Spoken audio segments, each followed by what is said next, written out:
My name is Alicia Nuñez. I am the interim president and chief executive officer for Chicanos por la Causa.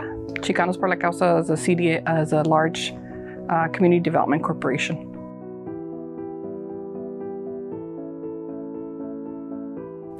Well, I grew up in Lincoln Heights in Los Angeles, and it's a barrio. I lived in a neighborhood where a lot of folks were gangsters. So there's a lot of gang activity growing up as a young child. The house that I lived in faced large commercial buildings. We had there was about 3 homes on the street where I lived, and there was commercial buildings to my right, commercial buildings to my left. And so I lived in a street where later was not much activity, but we had some neighbors that were involved in gang activity. So we experienced a lot of that growing up.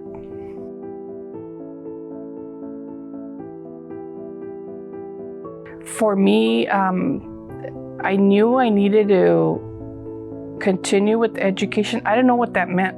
My parents didn't have an education. I think they finished maybe 2nd and 3rd grade, both of them. They learned how to read and write on their own. They knew that education was very important, so they always, made sure that we understood that they wanted us to keep going, whatever that meant, because they didn't know what it meant, right? They just knew that education was very important. I think when I got into junior high is when I started realizing how important it really was, because I was exposed to other things. There was an Upward Bound program. There was programs where they would take kids from the neighborhood and that community to a university. I remember going to UCLA for 2 weeks, and so experiencing that different lifestyle, I think for me was very impactful. I was always very curious, and so I volunteered for a bunch of stuff. I remember joining the choir. I didn't know how to sing, but I joined the choir in elementary and then junior high because they took the kids to Magic Mountain. They took the kids to Disneyland, and so that's something that I didn't grow up going to, but participating in these activities allowed me to get out of the barrio.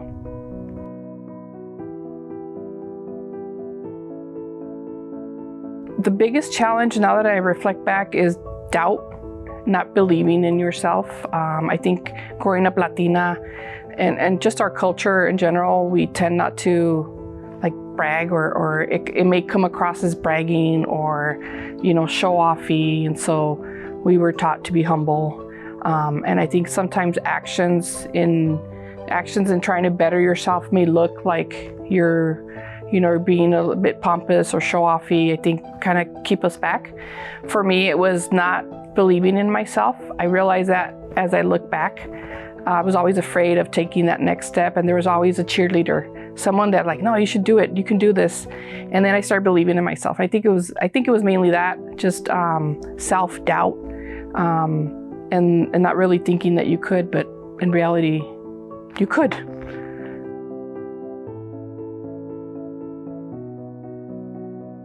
I have many. There's a lady by the name of Ramona. Ramona was an employee at Chicanos por la Causa for about 30-something years. I think she was employee number 2. We laugh because she was there for a very long time. She recently retired, so she inspires me. Terry Cruz, she passed away a few years ago. We called her La Madrecita de Chicanos por la Causa.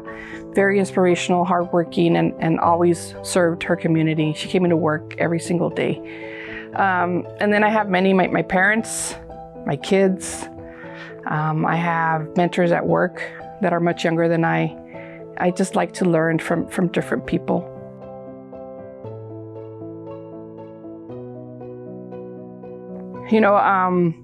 I like to think that I've been preparing for this all my life. I've been with the organization for 18 years, and prior to that, I worked in other places, but I think I've learned something different.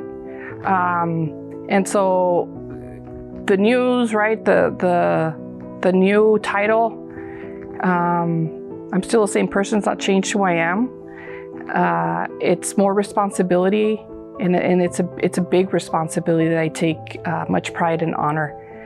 I will never forget where I come from. I think that's very important, and know that we're serving the communities communities that I grew up in and that I have family that still lives there, I think is very important to understand and to embrace so that we could continue doing the good work.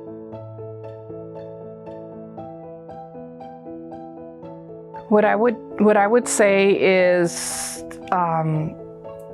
get involved in community activities, ask for help. There's always somebody either in your school that you can ask for help, a teacher.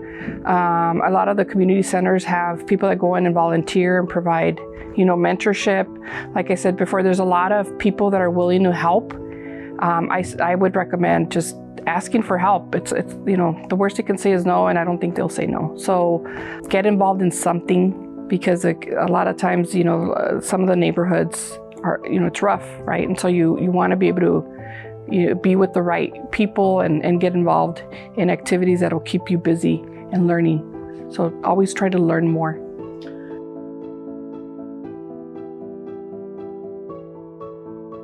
I don't think it's ever too late for anybody. It all depends on what you want and how badly do you want it. Volunteering your time, learning about different activities, going to the community events, going to the fiestas. There's a lot of activities that are out there that I feel once you get involved, it'll drive you. We just came back from a senior center. We have an elderly senior center, so they're multifamily apartments, and they're provided vouchers to live there.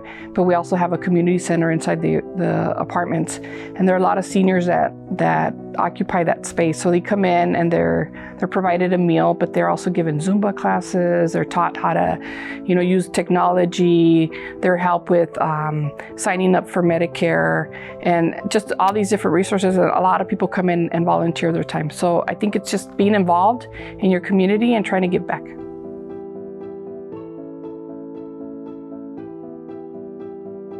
For me, I would say don't doubt yourself.